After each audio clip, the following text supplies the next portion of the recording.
तो योगी का मन कभी विचलित नहीं होना चाहिए। हम किसी रूप को, स्वरूप को, किसी भी मूर्ति को देखें, किसी भी स्वरूप में स्त्री या पुरुष को देखें तो उसमें काम नहीं, उसमें भगवान राम का स्वरूप नजर आना चाहिए। उसमें वासना नहीं, उसमें उपासना का भाव रखना चाहिए। तो ये आंखों का कितना गहरा प्रभाव पड़ता है। अश्लील चित्र देखना, अश्लील दृश्य देखना, गलत चीजों को देखना, ये आहार गलत गया तो बताओ विचार खराब होगा कि नहीं? और आहार दूषित होगा तो बुद्धि भी दूषित हो गई। कानों में अच्छे शब्द पढ़ने चाहिए कि गलत शब्द पढ़ने चाहिए? अच्छे शब्द पढ़ने चाहिए। इसलिए कहा, वेद का आदेश क्या है? भद्रम कर्णे भी शृणुयाम देवा, भद्रम कर्णे भी शृणुयाम देवा, भद्रम पश्येमक्षभिर्यजत्राः।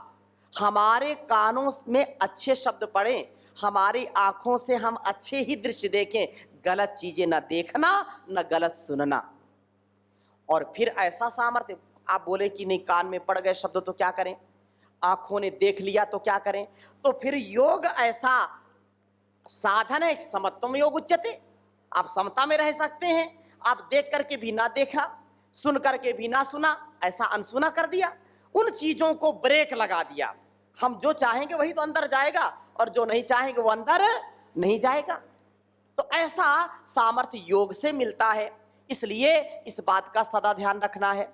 और जो व्यक्ति इन की साधना कर लेता है, अपने आहार पर कंट्रोल कर लेता है, इनको सप्तऋषि भी कहते हैं। सप्तऋषियों की साधना करिए आप सप्तऋषि जैसा बन जाइए। कैसा? सप्तऋषि, 2 आंख, 2 कान, 2 नासिका, 1 मुख, कितने हो गए? 7। इनकी साधना करिए। आप योग को जिए, इतना आनंद आएगा कि आप इनकी साधना करेंगे तो। और जो युक्ताहार विहार से युक्त चेष्टा से कर्मसु युक्त स्वप्नाओ बोधस्य योगो भवति दुखा।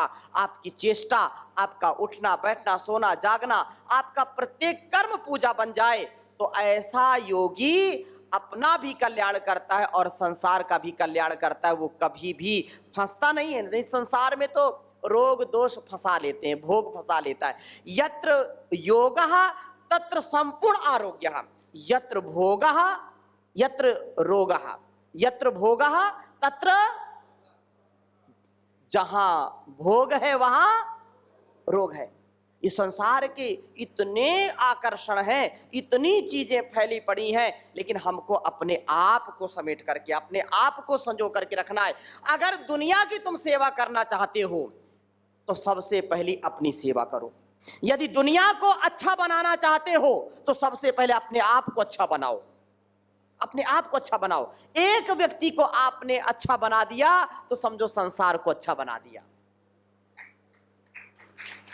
अपने आप को बनाओ, क्योंकि आपसे ज्यादा आपको जानने वाला कोई, आप सबसे ज्यादा अपने आप को जानते हैं, आपको अपने आप को पहचानते हैं। इसलिए अपनी साधना करिए। और साधना में बड़ी उलझने भी हैं, साधना के राह पर बड़ी कठिनाइयां भी हैं, लेकिन जो साधना के राह पर चलता है, जो आगे बढ़ता है, जो मिलता है उसी को मिलता है, जो सहता है वही रहता है। जहां जो है, जहां चाह है वहां राह है, जो सहता है वही रहता है और जो नहीं सहेगा वो नहीं रहेगा। बोले मैं कैसे सहन कर लूं? नहीं सहन करोगे तो जाओ, बोलो। बोले तुझको मैं कैसे सहन करूं, इसने ऐसा बोल दिया वैसा बोल दिया। आजकल घरों में दीवारें खड़ी हो रही हैं, भाई भाई में झगड़े हो रहे हैं, पति पत्नी में झगड़े हो रहे हैं, पुत्र पुत्रियों में झगड़े हो रहे हैं। क्यों? क्योंकि एक दूसरों को सहन करने का सामर्थ्य क्षीण हो गया। माता पिता ने बच्चों को थोड़ा फटकार दिया, मोबाइल का प्रयोग ज्यादा मत करो, इधर उधर ज्यादा मत जाया करो, और बच्चे ने सुसाइड कर ली। सुसाइड नहीं की तो खुद मार दिया उल्टा। रोज आए दिन पेपर में होता है कि नहीं, न्यूज़पेपर में, कि उसने ऐसा कर दिया, उसने ऐसा कर दिया। क्यों? क्योंकि हमारा सामर्थ्य सहने का घटता चला जा रहा है। हमको बदहजमी हो गई, हजम करने का सामर्थ्य छड़ गया। विचार भी हजम नहीं कर सकते और आहार भी हजम नहीं कर सकते, इसलिए गड़बड़ हो रही सारी बातें। योग आप करेंगे कराएंगे तो हाजमा दुरुस्त रहेगा। हम यहां इतने लोग बैठे हैं, आज से 20 वर्ष पहले का जो समय था कितना गजब का था। माता पिता 2-4 नौजवान बच्चे को 2-4 लगा देते तो कभी कुछ बुरा नहीं कोई मानता था, बोलो।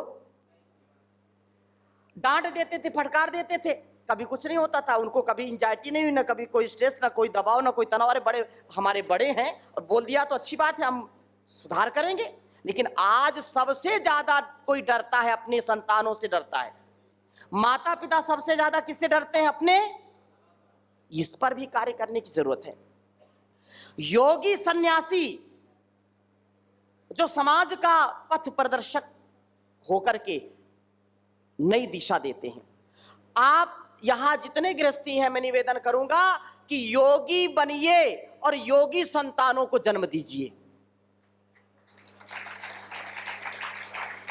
यह भी आज बहुत ही बड़ी जटिल समस्या है कि हम कहते हैं कि हम सनातनी हैं और घर में ही तनातनी है, घर में ही परेशानी है। अपने बच्चों को, जो नौजवान हैं, उनकी समय से शादी करिए, विवाह करिए और उनको बताइए संयमित, व्यवस्थित, मर्यादित जीवन जिए, अनुशासित जीवन जिए। क्या होता है, 30 साल हो गए, 25 साल, 35 साल तक शादी नहीं करेंगे, चाहे वो जो है लड़का हो या लड़की, और फिर 35 साल के बाद शादी करेंगे, फिर बोले कि हम अभी 2-4-5 साल बच्चे नहीं पैदा करेंगे। फिर उसके बाद फिर पता लगा कि उसी में काम चल रहा है, कोई जो है संतान हो ही नहीं रही, फिर डॉक्टर के इधर उधर चक्कर लगाते हैं। तो योग का एक ये भी बहुत बड़ा लाभ है कि आपको अपने समय के अनुसार ये संदेशा घर घर पहुंचाना है कि अपने संस्कार को, अपनी संस्कृति को, अपनी सनातन परंपरा को, घर परिवार को, बिजनेस व्यापार को भी अच्छा करना है। तो जैसे हमारे 16 संस्कारों की परंपरा थी, जो एक युवा अवस्था में शादी का, विवाह का जो संस्कार होता था, उस संस्कार को करके और सुसंतान का जन्म दें, बहुत बड़ा ये महायज्ञ है जिससे भारतवर्ष विश्व गुरु बनेगा। नहीं तो बहुत ही दयनीय स्थिति है। संसार में बहुत सारी चीजें चलती रहती हैं, तो ये संसार के व्यापार में योगी बनकर के जीवन को जीना। और योगो ही प्रभवाप्ययो, योग से जन्म जन्मांतरों के कष्ट नष्ट हो जाते हैं, योग से पूर्व जन्म के भी प्रारब्ध दोष नष्ट हो जाते हैं। जो योग करेगा, कराएगा, उसके इस जन्म के ही नहीं, पूर्व जन्म के भी रोग नष्ट हो जाएंगे, कुसंस्कार नष्ट हो जाएगा। आपके बीच में ही ऐसे बहुत लोग मिलते होंगे कि हमको तो ये आदत थी, ये गलत आदत थी, अब तो एक बार भी करने का मन नहीं करता, एक बार भी खाने का मन नहीं करता, एक बार भी पीने का मन नहीं करता। मिलते कि नहीं लोग? मिलते। वो बहुत पुराना संस्कार होता है तो भी वो जागृत नहीं होता। योग की इतनी बड़ी शक्ति है और योग को करके, करा करके हमारे जीवन का उद्धार हो जाएगा, क्योंकि ये बहुत बड़ी साधना है। साधना और सेवा सत्कार से ही हमारे जीवन की बहुत उत्तम व्यवस्था चलने वाली है। और इस प्रकार से मैं निवेदन करता हूं कि अपने कर्म को, आप स्वधर्म को सदा आगे बढ़ाइए। हम एक किसान हैं, क्या है हम? और यहाँ खेती चलती है। किस भारत तो वैसे भी ऋषि प्रधान और कृषि प्रधान देश है। ऋषि प्रधान, और कभी कभी हो सकता है सूखा आ जाए, कभी कभी बाढ़ आ जाए और जो बोया है वो फसल नष्ट हो जाती, होती कि नहीं होती? लेकिन याद रखना, हमारे द्वारा किया हुआ कर्म, हम बीज बोते रहते दिन भर। कैसे बीज बोते हैं? एक पाप के बीज बोते हैं, एक पुण्य के बीज बोते हैं। कैसे बीज बोते हैं? पाप और पुण्य के बीज बोते हैं। और ये बीज कभी निष्फल नहीं होते। याद रखना, बोया पेड़ बबूल का तो आम कहां से होए, आम कहां से खाए। जैसा बीज बोएंगे वैसा ही फल मिलने वाला है। तो मैं निवेदन करता हूं कि आप अपने मन को, अपने वाणी को, अपने व्यवहार को इतना दिव्य बनाइए कि कभी भी गलत मन में विचार ना आए, गलत कभी आप बोले नहीं, गलत अब कभी आप करें नहीं। यन मनसा मनुते तद वाचा वदति, यद वाचा वदति तद कर्मणा करोति, यद कर्मणा करोति तद अभिसंपद्यते। यही जीवन है। और इस प्रकार की साधना में विघ्न आएंगे, बाधाएं आएंगी। अरे विघ्न बाधाएं नहीं आएंगी तो फिर हमारी परीक्षा कैसे होगी?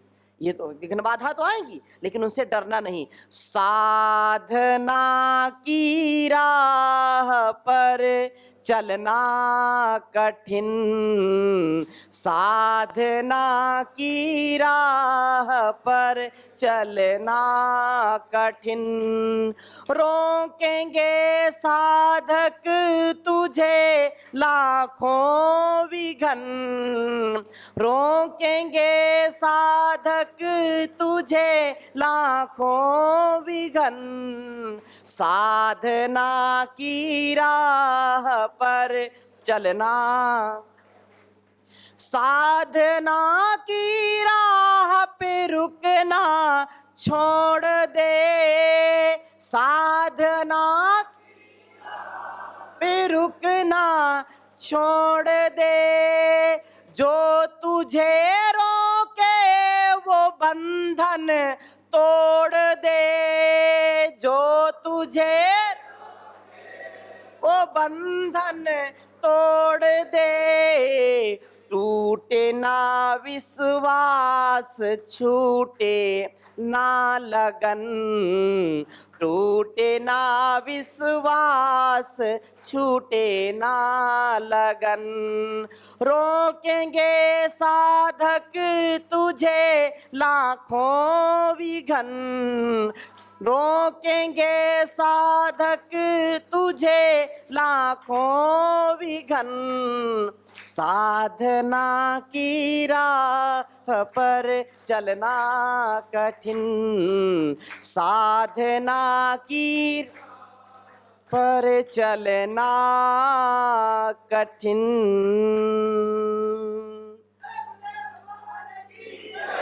तो अब 5-10-15 मिनट में आपको अत्यंत महत्वपूर्ण बातें बता रहा हूँ। ये भी महत्वपूर्ण ही थी, और आपको परीक्षा में जो पूछा जाएगा और जीवन की परीक्षा में तो जरूर ही इसका काम आएगा, क्योंकि परीक्षा तो हर पल हमको देनी होती है।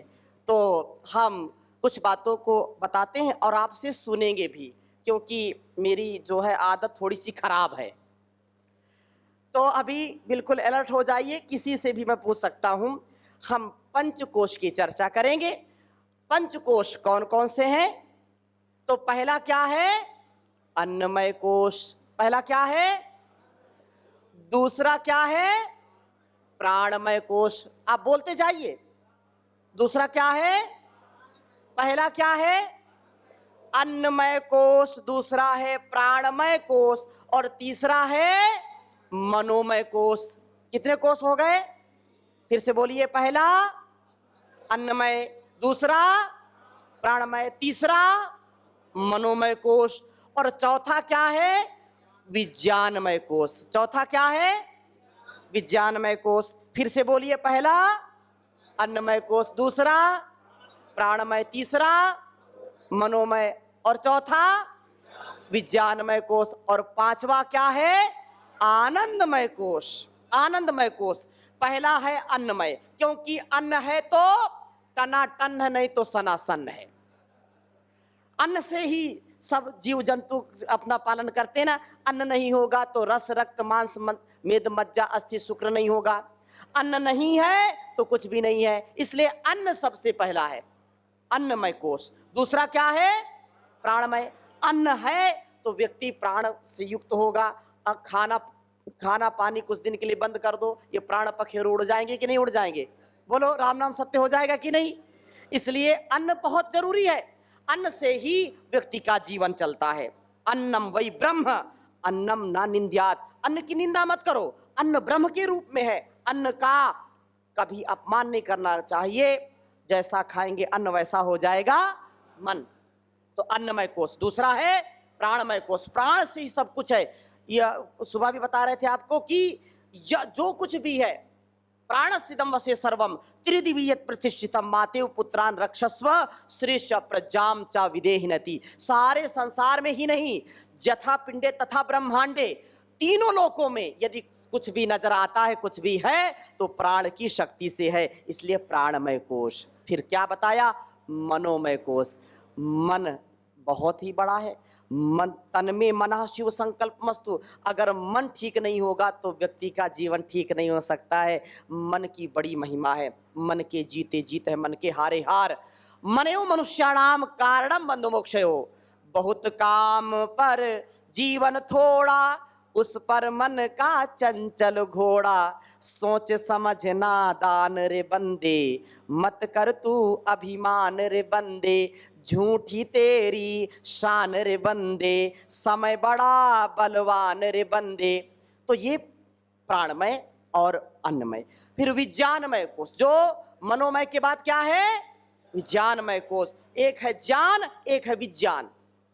एक है ज्ञान, एक है विज्ञान। विशेष प्रकार का ज्ञान जो हमारे जीवन में क्या होनी चाहिए? सात्विकता होनी चाहिए। सात्विक जीवन हमारा होना चाहिए। तो मेरे साथ 3 शब्द बोलिए: सात्विक, वास्तविक, तात्विक। फिर से बोलिए, तात्विक।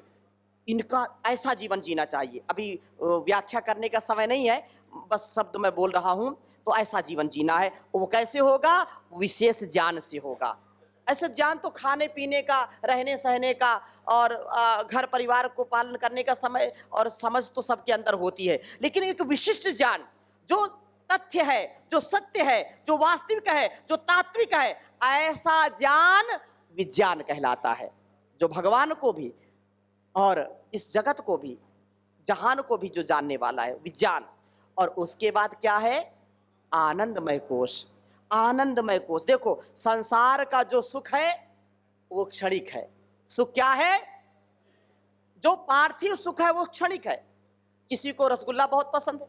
दुर्गेश जी, आपको क्या पसंद है? क्या खाने में अच्छा लगता है आपको? गुलाब जामुन। कितना खाएंगे? 2, 4 खिलाएं तो 4 नहीं खाएंगे? कमाल हो गया, हम तो 100 रसगुल्ले खा के रखे हैं। तो जो है 100 रसगुल्ले, कभी कभी कोई ऐसे भी पहलवान मिल जाते 100 रसगुल्ले खा जाते। मैंने अपनी आंखों से देखा, 100 रसगुल्ले खा गए। लेकिन जो स्वाद, जैसे 2 रसगुल्ले ठीक है, 1 रसगुल्ला खा लिया, जो स्वाद पहले रसगुल्ले में आएगा वो दूसरे में, 10वें में, 100वें में वो मिट्टी जैसा हो जाएगा। इसलिए पार्थिव जो सुख है वो क्षणिक है, और जो पारमार्थिक सुख है वो सुख नहीं, वो आनंद है। यहां सुख है तो दुख है।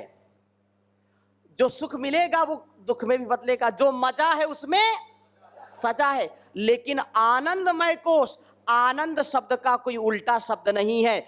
आनंद से परमानंद की प्राप्ति होगी, कभी उससे विपरीत नहीं मिलेगा। तो आनंदमय कोश। और 5 याद हो गए आपको? किसको किसको नहीं याद हुए? किसको याद हो गए? एक बार हाथ उठाइए। वाह, बालक राम जी आप बताइए जल्दी से। अन्नमय कोश, प्राणमय, मनोमय। मोबाइल देख रहे हैं क्या? चीटिंग, चीटिंग नहीं चलेगी। हाँ हाँ, मनोमय और विज्ञानमय और आनंदमय। बहुत अच्छा, आप बताइए जल्दी से दौड़ करके। वाह, I am proud of you. जोरदार अभिनंदन करिए। बहुत अच्छा। ये अब जे पंच कोश हो गए, पंच ज्ञानेंद्रियां। अगर हम कहें श्रोत्र, बोलिए, श्रोत्र मतलब कान है ना, श्रोत्र और चक्षु जो है चक्षु, फिर घ्राण, फिर रसना, फिर त्वक। अगर देसी भाषा में कहें तो कान, आंख, नाक, जीवा और त्वचा। ठीक है ना? 1, 2, 3, 4 और 5। ये क्या है? ज्ञानेंद्रियां। क्या है ये? ज्ञानेंद्रियां। आंख, नाक, कान, मुंह और त्वचा। जीभ, जीभ कह लो, ठीक है ना? मुंह मतलब जीभ, ठीक है? जीवा। तो ये ज्ञानेंद्रिय है। ज्ञान क्यों है? क्योंकि ये ठंडा, गरम, खट्टा, मीठा, चरपरा ज्ञान करती कि नहीं करती? करती कि नहीं करती? और ये बोलती भी, इसलिए कर्मेंद्री भी है। फिर कर्मेंद्री में क्या आएगा? बोलिए, वाक, बोलिए वाक, पाणी, पाद, पायु, उपस्थ। ये कर्मेंद्रियां हैं। फिर से बोलिए, वाक, पाणी, पायु, उपस्थ। वाक, पाणी, पाद, पायु, उपस्थ। बोलिए, वाक, पाणी, पाद, पायु, उपस्थ। मतलब क्या है? ये बोलने वाला जो रसना है, ठीक है ना, वाक, और पाणी मतलब हाथ, पाद माने पैर, और पायु उपस्थ मूत्रेंद्रिय और मलेंद्रिय, मलमूत्र त्यागते हैं। तो वो क्या है? ये ऐसे 5 कर्मेंद्रिय हो गई, 5 ज्ञानेंद्रिय हो गई। ठीक हो गया? आप बताइए 5 ज्ञानेंद्रियां बताइए। हाँ, ये कर्मेंद्रिय हो गई। सिक्का जी बताइए ज्ञानेंद्रियां। हाँ, आंख, नाक, कान, त्वचा और जीवा। वाह, कमाल कर दिया। एक बार जोरदार अभिनंदन करिए। अब पंच प्राण और पंच उपप्राण। प्राण बोलिए, प्राण, अपान, उदान, समान, व्यान। फिर से बोलिए, प्राण, अपान, उदान, समान, व्यान। व्यान को पहले ले सकते हैं, आपको स्मरण रहे इसलिए बताएं, क्योंकि व्याख्या का समय नहीं, समय तो पूरा हो गया है। प्राण, अपान, उदान, व्यान, समान। बोलिए, प्राण, अपान, उदान, व्यान, समान। ठीक है, 5 प्राण हो गए। आप बताइए सामने से कोई पंच प्राण बताइए, याद हो गए? हाँ बोलिए। वाह, बहुत सुंदर। आप खड़े हो जाइए, बता दीजिए। खड़े हो गए तो कष्ट किया तो नहीं, आप पीछे पीछे जी। उदान, समान, ठीक, बहुत सुंदर। और अब आगे नाग। बोलिए, कूर्म, कृकल, धनंजय, देवदत्त। ठीक है ना? नाग, कूर्म, कृकल, देवदत्त, धनंजय। नाग ये उपप्राण है। नाग, कूर्म, कृकल, देवदत्त, धनंजय, ये पंच उपप्राण हैं। ये पंच उपप्राण हैं। और स्थूल शरीर, सूक्ष्म शरीर, कारण शरीर, ये 3 प्रकार के शरीर हैं। फिर से बोलिए, स्थूल शरीर, सूक्ष्म शरीर और कारण शरीर। 4 अंतःकरण चतुष्टय, जो अंतःकरण चतुष्टय है, 4 कौन कौन से? मन, बुद्धि, चित्त, अहंकार। क्या बताया? मन, बुद्धि, चित्त, अहंकार, ये अंतःकरण चतुष्टय हैं। इनको जरूर याद रखना। और एक श्लोक बोलिए, श्रवणम कीर्तनम विष्णु, स्मरणम पाद सेवनम, अर्चनम वंदनम दास्यम सख्यम आत्मनिवेदनम। और जो यहाँ देखो, श्रवणम कीर्तन आपके सामने ना, एक बार बोलिए, श्रवणम कीर्तनम विष्णु, स्मरणम पाद सेवनम, अर्चनम वंदनम दास्यम सख्यम आत्मनिवेदनम। 3 बार बोलिए, श्रवणम कीर्तनम विष्णो, स्मरणम पाद सेवनम, अर्चनम वंदनम दास्यम सख्यम आत्मनिवेदनम। दैवी संपत्ति सुबह भी आपको बोला था, एक बार फिर से बोलिए, अभयम सत्व संशुद्धिर, ज्ञान योगा व्यवस्थिति, दानम दमश्च यज्ञश्च, स्वाध्यायस्तप आर्जवम, अहिंसा सत्यम क्रोध, त्यागः शांतिरपैशुनम, दया भूतेष्वलोलुप्त्वम, मार्दवम ह्रीर चापलम, तेजः क्षमा धृतिः शौचम् अद्रोहो नातिमानिता भवन्ति सम्पदं दैवीम् अभिजातस्य भारत दम्भो दर्पोऽभिमानश्च क्रोधः पारुष्यमेव च भवन्ति सम्पदम। ये आसुरी संपत्ति है। अज्ञानम चाभिजातस्य, ये अज्ञान ऊपर है, अभिमान अज्ञान, जो लगभग 26 गुण बताए हैं आपके दैवी गुण, और एक श्लोक में बताए हैं जो आसुरी गुण है, और फिर दोनों को मिलाकर के बताया कि दैवी संपद और आसुरी संपद में अंतर क्या है। तो दैवी संपद विमोक्षाय निबंधाय आसुरी मता मां शुचः संपदम दैवीम अभिजातोषि पांडवा। तो ये जो दैवी संपद और आसुरी संपद है, इसको हर योग शिक्षक को याद करना चाहिए। और आपको ये मिला है पत्र, इसको साथ में रखना। और जब सुबह अभी 4 दिन आपको योग सत्र में परम पूज्य गुरुदेव जी महाराज, और जब भी अवसर मिलेगा हम भी आपको नवधा भक्ति के श्लोक और ये नवधा भक्ति के चौपाइयाँ, विजय रथ की चौपाइयाँ आपको बार बार सुनने को मिलेंगी। आप बार बार इसको स्मरण करना। आपके ज्ञानामृतम में भी है ये, आपके गुरु वचनामृतम में भी है, आप इसको बार बार स्मरण करना। तो हमने थोड़ी सी चर्चा की है, अब इतनी चीज़ें हैं तो समेटने में बड़ा वो लग जाता है। तो फिर भी जो भी प्रयास किया है, किसी का कोई प्रश्न हो तो पूछ सकते हैं। इसमें कोई प्रश्न नहीं, आप तो सब समझदार हैं, सब बुद्धिमान हैं। तो ठीक है, यहीं पर हम विराम करते हैं। ओम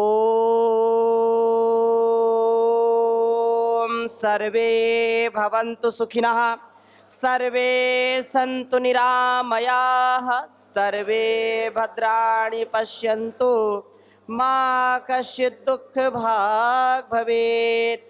ओम शांति शांति शांति।